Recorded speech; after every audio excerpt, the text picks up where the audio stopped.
I'm still battling with the fact that we don't know where we are lying. Is it type 1? Is it ladder? Or is it DTG? Because with an HbA1c of 5.8, most unlikely type 2. And of course, even type 1, also really something we should think about.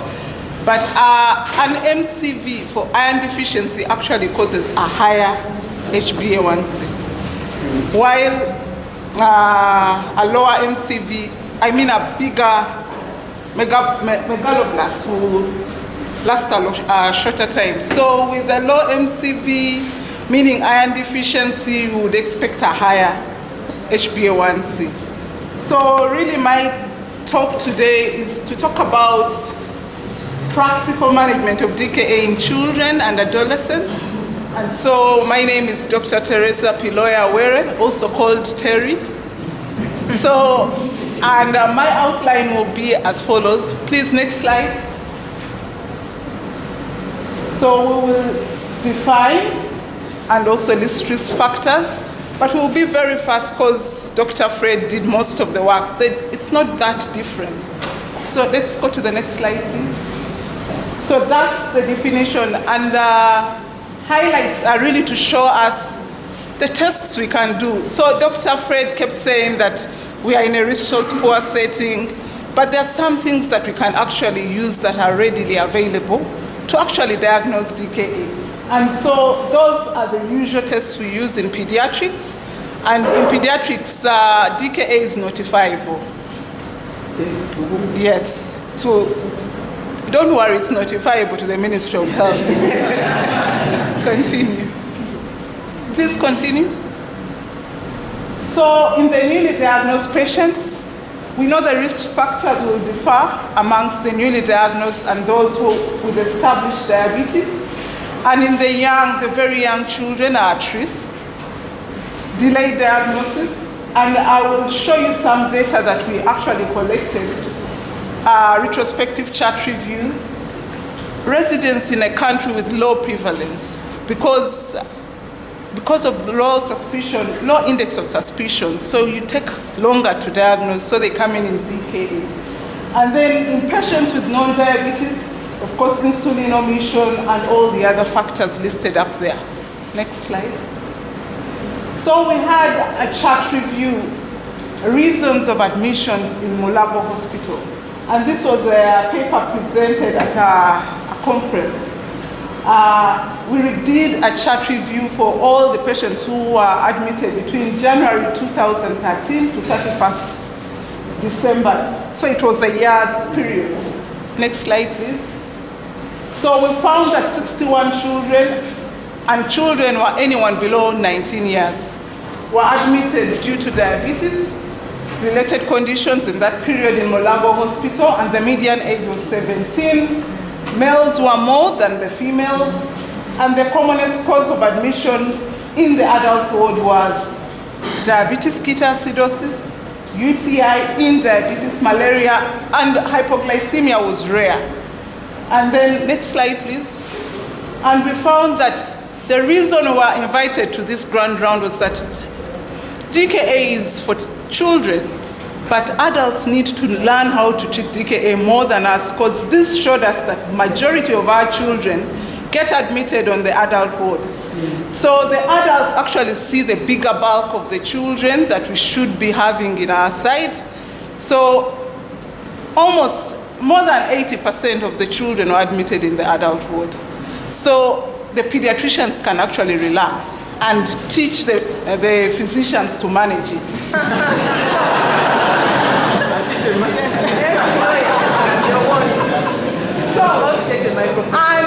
And the issue here was that we would expect that those who are newly diagnosed are the ones who will come in DKA. But from this review, we found that those with known diabetes were the ones who are coming in more than those who are new. Next slide. So we actually came up with the conclusion that majority of adolescents in Mulaga are admitted actually in your adult wards. DKA is common, and more patients with established diabetes come in with DKA. But of course, this comes with a pinch of salt. Are we killing those who we don't know that they actually have diabetes? Because the ones who have diabetes already, they come in, they say, it's a non-diabetic, so you will make the diagnosis on spot. But what of those who we do not know? They may actually be the ones who are dying off. So the next slide, please. So our goals of therapy, as Fred has already told you, is correcting dehydration, reversing acidosis, and the principles in pediatrics and the adults is almost similar. It's similar, only that we are a little more cautious with our small bodies. So next slide, please. So where should we manage DKA? So for us, we think we are poor, we agree. But children are there in Nakapiripiit, wherever, with DKA, and they cannot be flown to Kampala to be managed. So who should manage DKA? I think, and these are guidelines from the International Society, both for resource poor. Please don't say consult senior. For as long as you can get guidelines, at least all the SHOs here can actually get guidelines. And we do have guidelines, but they are never read. So, and you can contact someone with the phone, contact Dr. Nakwagala, how do I go about this? Please start management. Don't say, I'm waiting to consult a senior. So, next slide. So, then we went on to audit our management of pediatric DKA in 2014-2015, and we wanted to find out how do we actually manage these children, and those who are the variables who are picking, and some things of course are difficult to pick in our charts. So we found that in that whole period for 1 year, we only got 15 admissions because the adults are busy the other side. So we didn't find any deaths. Actually, even the review we had in the previous review of the 62 patients, none of the patients died. So we found that the mean duration of management of DKA was about 5 days. That's long. And then, of course, we had only 33% had newly diagnosed diabetes, which still shows us that we are in trouble. We are missing them. And all the new onset diabetes, all those who came with new diabetes, they had been managed in clinics and been treated like they are malaria, cerebral malaria, for over 14 days. For 2 weeks, they are moving and hopping from clinic to clinic. Next slide, please. And our major causes of DKA established in our setting were acute febrile illnesses, shortage of drugs, and poor compliance. And 3 of the 15 patients who came in were unconscious, and they had very low GCS, and they were all managed in the ICU. Unfortunately, only 1 got neurologic sequelae from cerebral edema, and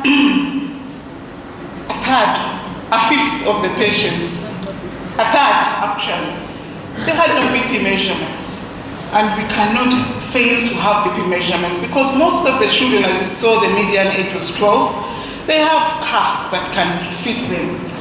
And serum electrolytes. And we are here singing, do potassium 4 hourly. But a third of our patients, a half of our patients didn't have actually electrolytes. And the mean fluid volume was about 1.6 times the total daily maintenance, and that means that most of the children came in with severe dehydration. Please, next slide. So in conclusion, DKA is a common complication among children with established diabetes in our setting, contrary to the literature that shows that in our setting it's mainly the new onset. Admission of the new onset is rare. Presentation of new onset is more severe, so they will come in unconscious, they will be very sick. But effective management occurs even in resource-limited settings. So, our next slide, please. So, our emergency assessment is dependent on the, I wouldn't want to reinvent the wheel, pediatric advanced life support, and those are the basics. And we recommend that you always have 2 catheters, 2 cannulas, because you are going to give fluid on one side and eventually you will need to give insulin on the other side. Don't put it in the big 500 ml normal saline bottle. Next slide, please. So, Dr. Nakohala said don't give oxygen in our setting because of the lab capacity. We recommend oxygen for children with DKA, and we assess dehydration and weight of the patient. It's dependent. We will not look at you and say you are 100 kilos, so we will presuppose. Even in the unconscious state, we will weigh you. So, fluid replacement should begin before starting insulin therapy. You know, we are always eager, we want to give insulin first, but fluid is important. It's the most important because it will actually lower the hyperglycemia, reverse the acidosis before you actually do anything. Oral fluids, so sometimes we've caught the children with mild DKA in the clinic when they come in for review. You don't need to admit them, you need to monitor them more closely. We recommend ORS because it has potassium, it has sodium, and we also recommend fruit juices if you're going to give oral fluids. Next slide. So insulin therapy, increasingly we are moving away from 0.1 unit per kilo per hour in children. We are going for a lower dose, 0.05. And it doesn't matter whether you're an adult or a child. If you're in a setting where monitoring is not that like in our setting, a lower dose of insulin is preferred, 0.05, because you know that you will not bring down the blood sugar very fast. So please, if you're in the night, you're on duty, and the person comes in DKA, and you don't even have strips, at least if you use the lower dose, you will be safer. So please use those lower doses. We don't have pumps, but burettes work, okay? The burettes put enough insulin to last maybe every 8 hours, your dose calculated. Don't put 50 units in to make 1 meal if you don't have a pump. Because if it's a child and you make those 50 units run in those few hours, you will be in trouble. Okay, next slide. But in our setting, we know that many times we may not even have a burette. Subcutaneous insulin can work, okay? It may work as long as there is no shock, there is no peripheral hypoperfusion. Potassium. So the rule is, if your patient is passing urine, remember those patients, 50% of our patients didn't have any electrolytes done. However, they received potassium. We give potassium for as long as they are passing urine. When you start to give the insulin, they will get the potassium. And because you know the kidneys are doing well, if they're not passing urine, that's where the problem is. You will need to first take the patient's serum electrolytes. Next slide, please. Phosphate is also just like potassium. The same mechanism for hypophosphatemia is the same as the hypokalemia. But we don't usually correct it, but in good centers, potassium phosphate instead of potassium chloride is preferred. And early food initiation. There's a lot of phosphorus in food, so don't restrict them from eating. So in our setting, early food consumption is preferred. Next slide. Acidosis, thank God you don't need to remember that. The fluid will correct it most times. It's only in very few instances that you will need to give the bicarbonate. Next slide. So oral fluids. How do we know that this patient with the complication of DKK had resolved? Did you repeat the bicarbonate or you were using urine strips? In our setting, we have a tendency to use urine strips, but remember you still shed ketones in your urine even when you're not producing anymore, because the ketones you produce are eventually converted into acetoacetate to be excreted in urine. So it's not a good measure for a resolution of DKA. So the bicarbonate or the serum ketones are better, but don't chase blood sugar, guys. You ask, is the patient better? Yes, the patient is better, it's seated up, but the blood sugar is still 33 millimoles. When we are managing DKA, yes, we want hyperglycemia to come down, but the ultimate goal is to take away the decompensation, the metabolic decompensation. So, next slide. So we transit to subcutaneous insulin, just like Dr. Napabala said, and after that, he asked me whether we have newer forms of insulin, short-acting. The newer forms of insulin are there for those who have the money. So, yes, in the pediatrics, we can actually use the rapid-acting insulins, and they're basal. Please, next slide.